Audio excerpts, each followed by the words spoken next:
Hey everybody, 9 Pound Hammer, Eastern Oklahoma, feeding my babies and my dogs. Here, Mama.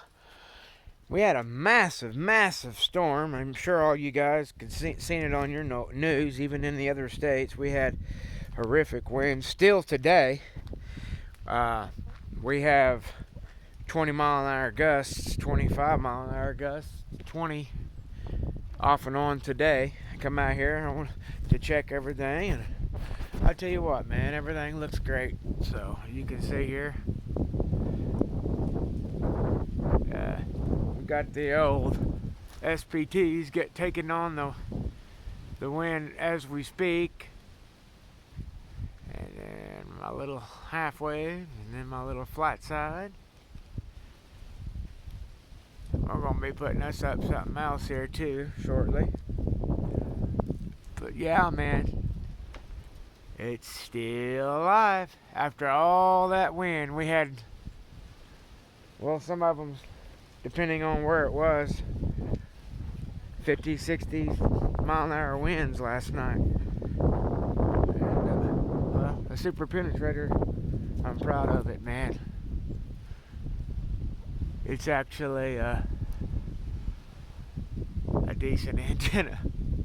It really, truly is. It's got some little bends in it, you know, if it's been through 4 really big storms.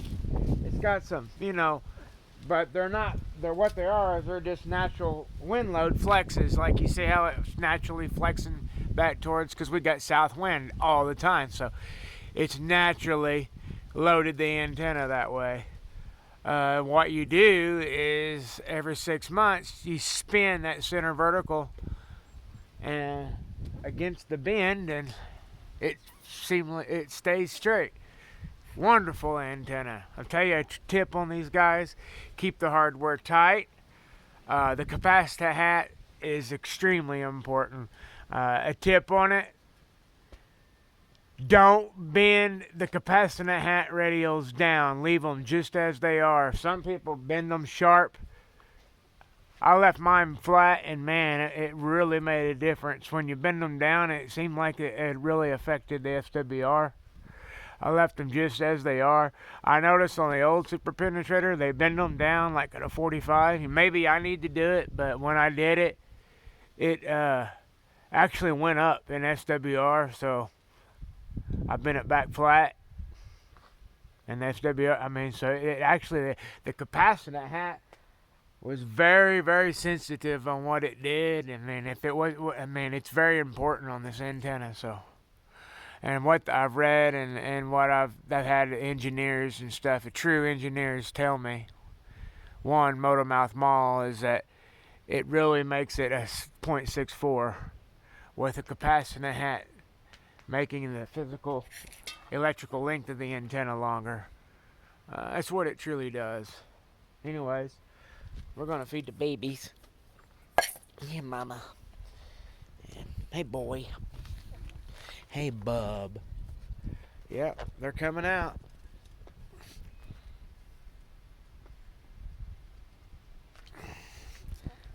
I don't think it took much of a. I mean, we had a bad storm, guys. I mean, it might have twisted it some. Let me look.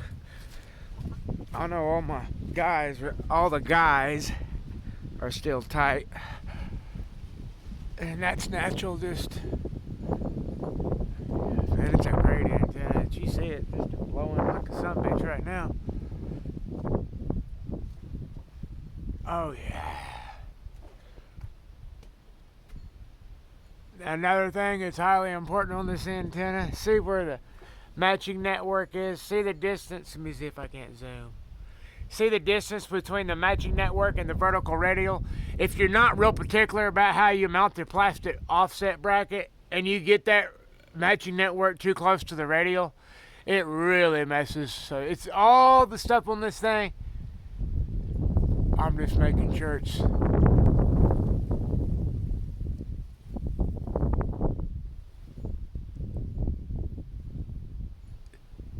all still tight and good. But it's 50 foot, 44 foot to the base, and then 22 foot 6. 10.5 inches. Y'all have a great one.